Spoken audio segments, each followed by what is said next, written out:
There's a few reasons that people are into crypto in my experience. I bought my first Bitcoin in 2014. I never looked back. And what I've found over the years, working in the industry and paying a lot of attention, is that a lot of people here are in it for the money.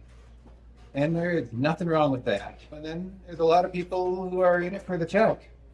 And I love the check. But what I really resonate with are the people who are in it for the freedom. Because from my perspective, the emerging blockchain economy is the only alternative to a terribly corrupt global system. And it's actually a really good alternative that we can all build together and improve the world in doing so. Woo! For about 10 years, my day job has been editing news for a nonprofit information service founded by a high-level State Department whistleblower. It's called WantToKnow.info. And what we do is we cover the absolute worst corruption you can imagine in business and government. And a lot of that involves financial corruption, a lot of it involves distortion of media messaging. And one thing we're running into more and more is censorship. We've been censored. We get censored on YouTube all the time. I've personally been censored with my own writings. Social media just doesn't even show people posts. Has anyone here been censored before for maybe talking about crypto? Oh. All right, I see a few hands. Our story kind of addresses some of the issues I've seen with media manipulation, censorship. And it does it in kind of an interesting way. I've been real involved in the crypto world and the anti-censorship world.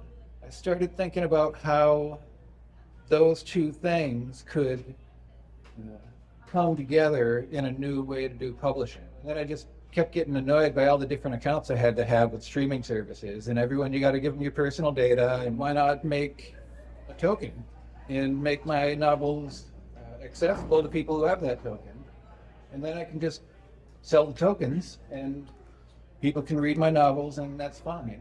But then I decided, why not take it a step further and make that system easy to replicate so that anyone who has any kind of digital product can put that digital product on IPFS.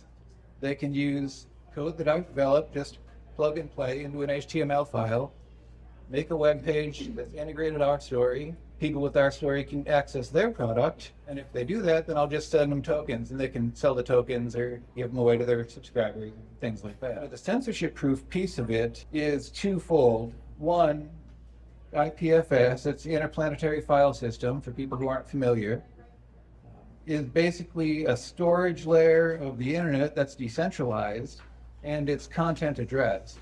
So basically the content is the address in the network, which means that if the content is changed or manipulated, the address changes and everyone knows it.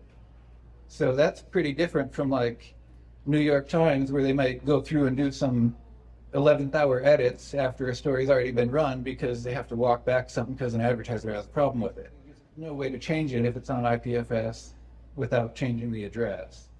So just think about what the world might look like if media were impossible to censor, if financial activity was impossible for a third party to stop. I feel like those two questions are interrelated. Blockchain in general is brutally censorship proof.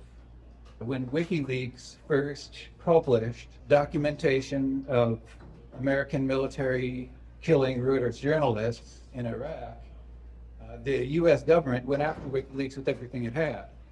They shut down all their credit card providers, they shut down their bank, WikiLeaks couldn't do anything, but they opened a Bitcoin payment channel and they were able to survive for several additional years because they did that.